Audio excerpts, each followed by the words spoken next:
सध्याचं ना आपलं जग इतकं धकाधकीचं सुरू आहे की नाही.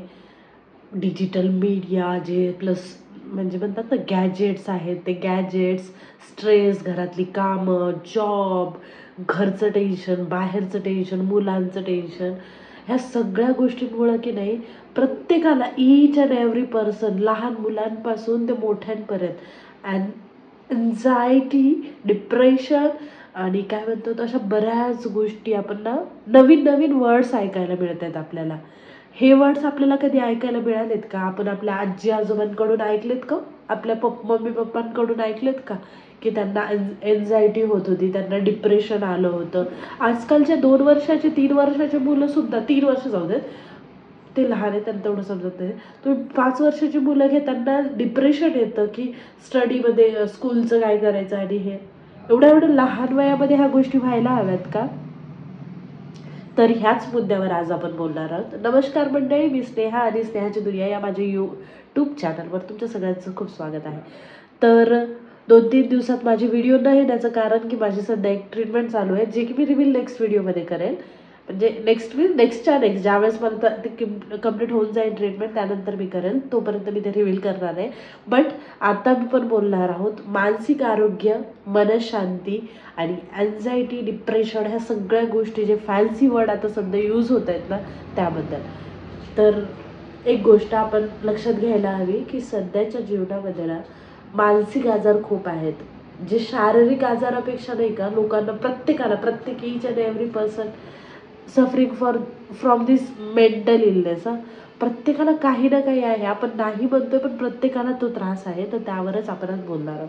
पहिला, मानसिक तणाव आणि आधुनिक जीवनशैली, म्हणजे आपली लाईफस्टाईल जी आहे त्यामध्ये. तर लाईफस्टाईलमधलं काय येतं माहिती आहे का? आपलं लेट नाईट जागणं आणि फास्ट फूड आणि ह्या सगळ्या गोष्टी खाणं आणि गॅजेट्सचा खूप सारा वापर.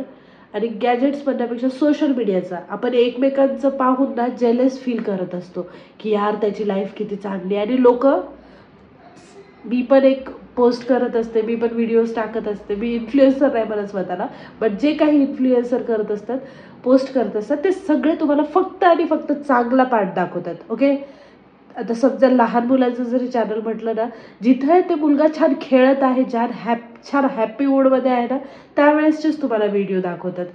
रडत असलेला, क्रँकी झालेला, ते लोक टेन्शनमध्ये आलेले, हे व्हिडिओ कोणी टाकत नाही. ओके, आणि प्रत्येकजणच, पण काही कपल्स असतात, ते लोक पण चांगलेच व्हिडिओ टाकतात. ते कंटेंट आहे, दॅट इज देअर कंटेंट. ते आपल्याला रिप्रेझेंट करतायत. असं नाही की त्यांना ते सगळंच आपल्याला दाखवतात. ते म्हणतात झाकली बूट 1.25 तर तशाच काही डबमध्ये असतं, त्यांचं सगळं झाकलेलं असतं. जे दाखवतात आपण त्याला सत्य मानतो आणि त्याच्यामुळे आपण स्वतः डिप्रेशनमध्ये येतो की वाव, ते कपल किती छान राहतात तर, ते किती चांगले आहेत. आणि माझ्याच लाईफमध्ये असं आहे, माझ्या नवऱ्यासोबत पडत आहे, माझ्या मुलासोबत पडत आहे, माझा मुलगा असाच आहे, त्याचा मुलगा किती छान आहे, तो किती चांगला दिसतो. आपल्याला बिहाइंड द सीन माहिती नसतं की तिथं काय आहे. आणि हे सगळ्या गोष्टी आपल्या मेंटल इलनेसचं आणि डिप्रेशन येण्याचं, अँझायटी येण्याचं कारण आहे. तर मला असं वाटतं की दुसऱ्यांचं पाहण्यापेक्षा ना स्वतःचं बघणं खूप गरजेचं आहे. प्रत्येकजण आपापल्या लाईफमध्ये स्ट्रगलमध्ये असतं. फक्त एवढंच असतं की काही जण दाखवतात, काही जण दाखवत नाही. आणि मोस्टली आपल्याला जे सोशल मीडियावर दिसतं ते फक्त 1% असतं. त्याचा 99% भाग ते लोक लपवून ठेवतात. प्रत्येकजण, काही जण असतील दाखवतात, पण असतात वर खाली सगळ्याच गोष्टी चालू असतात. त्याच्यामुळे त्याच्यावर नाही पडायचं. झोप खूप महत्त्वाची आहे. जे आपण म्हणतो त्या late night parties and all सोडून दिलं पाहिजे. करताय तुम्ही करा एखाद्या वेळेस, बट नेहमी नको. झोप महत्त्वाची आहे आपल्यासाठी, ती झोप घेतली पाहिजे चांगली. डिप्रेशन येत आहे तुम्हाला तर मस्त निसर्गात जा, छान ठिकाणी बसा, तुमच्या घरच्यांसोबत बोला. घरचे पण ताणतणाव देत असतील, एखाद्या ठिकाणी शांत जिथं मंदिर आहे तिथं जाऊन बसा. डिप्रेशन काय आहे तुम्हाला, तुम्ही तिथं विसरून चाल मंदिरात जाऊन. मला त्या गोष्टीचा ना, मला स्वतःला खूप उपयोग होतो. ज्यावेळेस मला खूप असं वाटतं ना की मला काहीतरी त्रास होतोय आता, मला ना खूप मेंटली, एक म्हणतात ना एक स्टेज येते की नाही मला काही समजतच नाही माझ्यासोबत काय होतं, त्यावेळेस मी मंदिरात जाते. मंदिरातले त्या वाईब्सच अशा असतात ना की ते आपल्या डोक्यातले सगळे घाण विचार काढून टाकतात. तर तुम्ही पण करत असत तर हे विचार म्हणजे आपल्या आजी आजोबा वगैरे त्यावेळेस ना मंदिरात वगैरे खूप जायचे माहितीये का. त्यामुळे त्यांना ह्या गोष्टी माहितीच नव्हती. ते लोकांसोबत बोलायचे, आपल्यासारखं फोनवर टक टक टक टक नाही करत बसायचे. ते त्यांच्या लोकांसोबत, त्यांच्या मित्रांसोबत, मैत्रिणींसोबत, गावातले लोक असतात ते सगळेजण एकत्र येऊन बोलायचे. ओट्यावर बसायचो आम्ही. गावात लहान होतो तर आम्ही मस्त संध्याकाळच्या वेळेला ओट्यावर सगळेजण आपापल्या ओट्यावर बसायचे आणि गोष्टी करायच्या. तर ह्या सगळ्या गोष्टीमध्ये कम्युनिकेशन व्हायचं, लोकांची देवाणघेवाण व्हायची विचारांची, हाल हवाला विचारणं व्हायचं. म्हणून त्यांना त्या गोष्टी माहिती नव्हत्या. आपल्या आजी आजोबांना मानसिक रोग काय असतात ना माहिती नाही. एक्सेप्शन असतील काही, बट ह्या गोष्टींना त्यांनी कधी हे नाही केलं. तर मला असं वाटतं की आपण पण त्यांच्याकडून ह्या गोष्टी शिकल्या पाहिजे. तुम्हाला काय वाटतं मला सांगा. तर आता बघा, दुसरा मुद्दा आहे यावर पारंपरिक उपाय. म्हणजे पारंपरिक उपाय म्हणण्यापेक्षा म्हणजे आपण काय करू शकतो, जे आपल्या आजी आजोबांनी आपल्याला शिकवलं, आपल्या पॅरेंट्सनी आपल्याला शिकवलं, आपण ते काय करू शकतो. तर त्यात सांगते, एक ध्यानधारणा, सकाळी लवकर उठून स्वतःकडे लक्ष द्यायचं, एक दिनचर्या ठेवायची. आयुर्वेदामध्ये दिनचर्या म्हणतात सकाळी लवकर उठणं, जे आपले काही गरम पाणी पिणं असेल किंवा निसर्गात फिरण्याला जाणं, म्हणजे खाली वॉकला जाणं म्हणा, किंवा बसणं एका ठिकाणी, सूर्याकडे पाहणं, ह्या सगळ्या गोष्टी आपण केलं ना तर एक म्हणतात आपली दिनचर्या चांगली होते. तर कसं आहे, मानसिक मी काही मुद्दे काढून ठेवलेत, मी तुम्हाला सांगून ठेवते. तर हां, सध्या मी स्वतःसाठी काय करते तर मेडिटेशन, प्राणायाम करायचा, आणि भ्रामरी केलं तरी चांगलं वाटतं, आणि ओंकारचा जाप करायचा.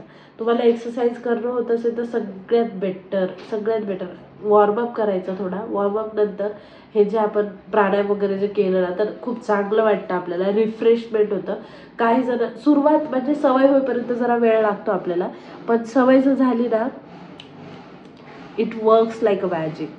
आणि मेडिटेशन वगैरे ह्या गोष्टी अशा आहेत ना, त्या आपल्याला आतून आणि बाहेरून हील करतात. आणि आपण भौतिक सुखामध्ये जातो, पण मानसिक जर आपण इथून जर स्ट्रॉंग असेल ना तर ह्या सगळ्या गोष्टी ठीक करू शकतात. म्हणून आधी इथून स्ट्रॉंग. मी हार्टफुलनेसचं मेडिटेशन केलं आहे आणि मी ते करते सुद्धा. आणि सोबतच मी श्री श्री रविशंकरजी आहे त्यांचंसुद्धा मेडिटेशन चॅलेंज पण केलं. तर मला मेडिटेशनमध्ये ह्या जानेवारी म्हणजे 2025मध्ये मी ना स्वतःला खूप पुश करते आहे की जे आपलं जे ट्रॅडिशनल वे आहे ना त्यामध्ये घुसण्यासाठी, आणि मी ते स्वतः फॉलो करते. म्हणून मी तुम्हाला सांगते ते तुम्ही नक्कीच करा. तुमच्या लाईफमध्ये तुम्हाला खूप चांगलं होईल. आणि एक आस्थास्थान असतं आपलं, तिथं देवाला फक्त हात जोडा आणि काहीच नका म्हणून शांत राहा. एक म्हणतात ना प्रत्येकाला एक ठिकाण पाहिजे जिथं आपण डोळे मिटून शांत थांबू शकतो. तर तसं एक हे करा, तुम्हाला नक्कीच बरं वाटेल. आणि तिसरा सगळ्यात महत्त्वाचा उपाय जे म्हणजे आत्तासुद्धा म्हणजे कामी येतो, आणि विज्ञानाने सुद्धा माहिती आहे का, सायन्सने सुद्धा ह्याला अप्रूव्ह केलेलं आहे की मेडिटेशन जे आपण म्हणतो ना त्याचं काही म्हणजे काय म्हणतात, मेडिटेशन, ध्यानधारणा, योगा, ह्या सगळ्या गोष्टीचा एक कुठला साईड इफेक्ट नाही आहे, एक्सपेन्सिव्ह नाही आहे. तुम्हाला कुठे जाऊन असं फॅन्सी जिम अँड डाएट असलं काही गोष्टी नाही. तुम्ही तुमच्या घरी बसून, तुमच्या बेडवर बसून, तुमच्या गॅलरीमध्ये बसून, तुमच्या रूममध्ये बसून तुम्ही हे करू शकता. एक्सपेन्सिव्ह नाही, तुम्हाला लोकेशन नाही लागत असं, आणि सहज उपलब्ध आहे. तर तुम्ही ह्या गोष्टी करू शकता. म्हणून तुम्ही ह्या नक्कीच गोष्टी करा असं मला वाटते. मी स्वतः करते आहे, माझ्यामध्ये काही चेंजेस होत आहेत, ते मला चांगलं वाटतं आहे म्हणून मी तुमच्यासोबत करते. आणि मेनली हे लक्षात ठेवा, आपल्या आजी आजोबा, आपले पॅरेंट्स, ते लोक हे करत होते म्हणून त्यांच्यामध्ये ह्या गोष्टी आपल्याला आधीच्या जाणवल्या नाही. आत्ता येत आहेत ह्या सगळ्या गोष्टी, कारण हे युगच एवढं कॉम्पिटेटिव्ह होत चाललंय ना त्यामुळे. तर आपण जर बदललो तर आपल्या मुलांमध्ये पण हे चेंजेस येतील. म्हणून म्हणते की स्वतःला बदला. मी माझ्यामध्ये जे काही चेंजेस करते ते सगळे निहालसाठी आहेत बरं का. मी एकही चेंजेस मी स्वतःसाठी कमी आणि निहालसाठी जास्त करते. कारण मला माझ्या मुलाला बदलायचं असेल ना तर स्वतःला आधी बदलणं खूप गरजेचं आहे, आणि तेच मी करते आहे. तर हे कसं वाटतं तुम्हाला, नक्कीच सांगा. म्हणजे दुसऱ्यांपासून सुरुवात करण्यापेक्षा पहिलं स्वतःपासून करा, आणि ते मी करते आहे. बरं, आता एक शेवट आलाय हा. मला एक तुम्हाला क्वेश्चन करते, तुम्ही तुमच्या आजी आजोबाकडून, बाबांकडून, काकांकडून, मामांकडून, पंजोबाकडून अशी कोणती एक गोष्ट म्हणजे शिकला आहात ते तुम्हाला आत्ताही करायला फॉलो, म्हणजे परंपरा होतं ना आपला, रूल्स आहे गड्या, की सर्दी झाली की आपण गरम पाण्याची वाफ घ्यायची, त्याच्यामध्ये त्या लिंबोळीच्या गोळ्या टाकायच्या, किंवा घसा दुखायला लागला की काढा घ्यायचा. हे आपल्या आजी आजोबाचे उपाय असतात बरं का. आणि खूपच आजारीपणासारखं वाटलं की चल जरा 2 चक्कर मारून ये, जरा चांगलं वाटेल, ह्याच्याशी बोल, चांगलं वाटेल. हे आजी आजोबाचे उपाय असतात. तुम्ही पण असं करतात का? मला कमेंट सेक्शनमध्ये सांगा. आणि हो, आत्तापर्यंत तुम्ही चॅनलला सबस्क्राईब केलं नसेल तर सबस्क्राईब करा. आणि एक गोष्ट लक्षात घ्या, मन शांत असेल तरच आपलं आयुष्य आणि आपण आनंदी असतो. आणि आपल्या सभोवताली जे लोक असतात, आपल्या सराउंडिंगमध्ये जे पर्सन आहेत, आपण त्यांना खुश ठेवू शकतो. चला तर तोपर्यंत नमस्कार.